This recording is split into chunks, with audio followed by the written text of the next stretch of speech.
si Pag-ibig Fund continually supports no sa flagship na program sa ato ang government, which is karon di ba kakalutan no ang expanded 4PH program. And here in Davao, we are very privileged because for the whole Mindanao, actually, si Davao ang first na nagkaroon o 4PH program, which is in Kalinan, the Peoplesville, no, sa Shopsy, no. So, nagkaroon ng partnership si Shopsy with Pag-ibig Fund. So, that's why ang pag-finance sa Peoplesville na project is si Pag-ibig Fund. So, right now, ang price ni Shopsy, no, si Peoplesville kanang gina-take out, gina-finance ni Pag-ibig Fund right now is ang value ana is nasa 1.45 million. But for horizontal projects, no, mga condo units, actually per DSUD guidelines, pwede mag-finance si Pag-ibig Fund up to 1.8.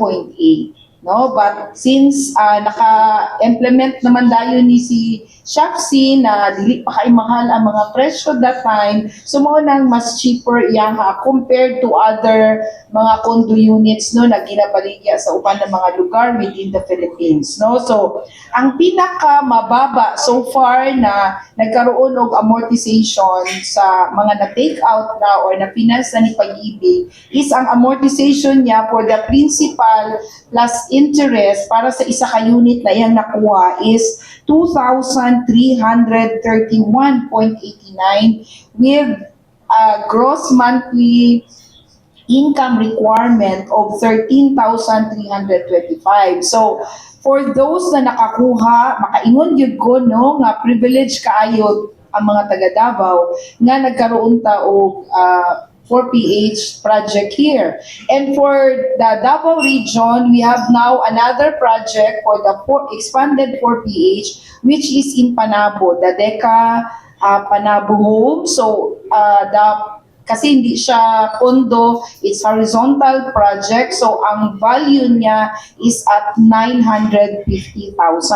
So, ang maging amortization, pinakababa with the 3% interest rate for the first 5 years. So, kung ikaw maka-appeal pag yun sa among promo, who could avail of the promo for the first 30 members na maka-avail sa 4PH housing projects all over the Philippines, pwede pa nang ang 5 years, mahimo siyang 10 years ang repricing. So ang maging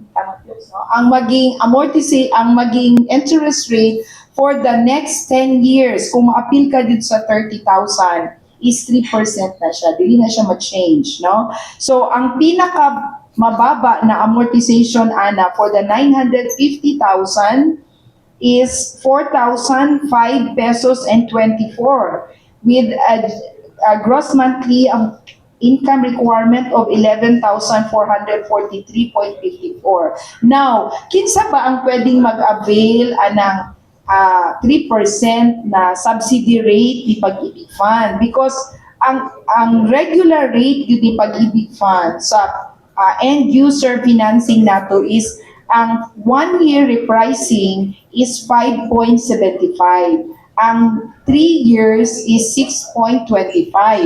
But with the subsidy ni Pag-ibig Fund, nadata sa 3%, no? So, kinsa ang pwedeng mag-avail kaning 3%? Those Filipino workers who are members of Pag-ibig Fund. I would assume that all Filipino workers are members of the fund, no? Kasi automatic dapat na siya because universal ang membership ni Pag-ibig Fund. So it is assumed na tanan ng mga employers nga nadiri sa Pilipinas, yan yun ang ipa-member yung mga empleyado sa Pag-ibig.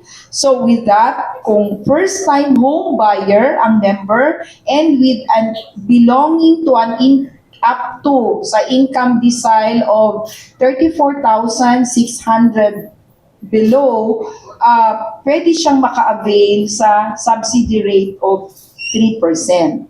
Okay, so paano ang mga, in addition also, we have also another project in General Santos, which is ongoing na karon. Actually, both the General Santos Deca Gensan 2 project, which consists of like 7,200 kung mahuman, kwan siya, ongoing, na siya sa Gensan.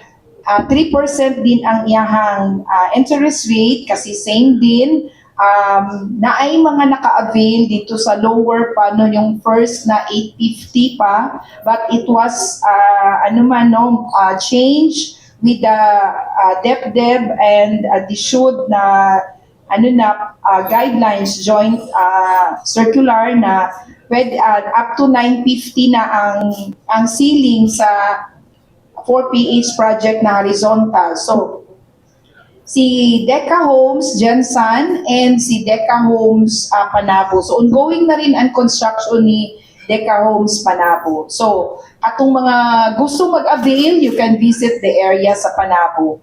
And then paano man ang mga dili maka-avail anang 3%. Nagyapod ni good news para sa inyo, no? For those members na more than the socialized of 950 or 1.8 kung kondo, over that up to 4.9 nami promo rate, no? Up to December 31, 2026, maka-avail mo sa interest rate na 4.5. Kanina 4.5 at saka napa-over sa 4.9 pala, from over sa socialized na value up to 4.9, pwedeng maka-avail sa 4.5%.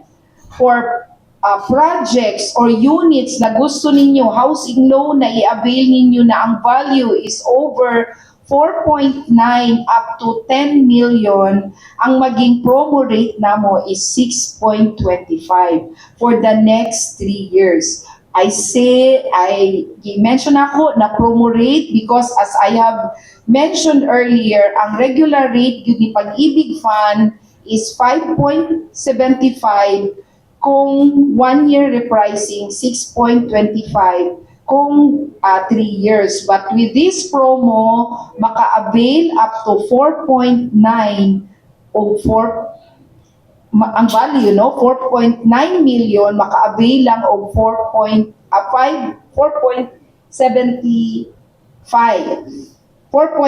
interest rate. And katong over 4.9 million up to 10 million, maka-avail sa 6.25%, no, for the next 3 years.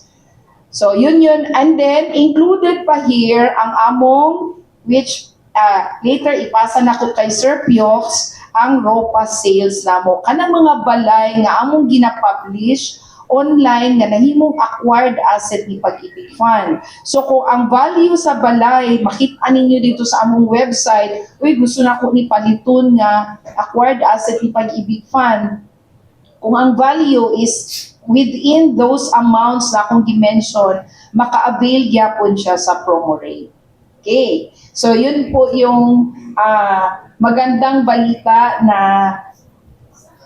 ma-share po ni Pag-ibig Fund regarding interest rates po. And as to the ceiling price ng Pag-ibig, pwedeng i-finance ni Pag-ibig Fund or ma-loan ng isang miyembro, previously up to 6 million lang si Pag-ibig. Diba, na-mention na ako ganina na up to 10 million na po si Pag-ibig Fund. So for those members listening right now, watching us right now, kung gusto ninyo mag-avail o units sa usa ka subdivision or naaba mo'y kondo na gusto kwaon, pwedeng ma-avail more than 6 million sa Pag-ibig Fund na po.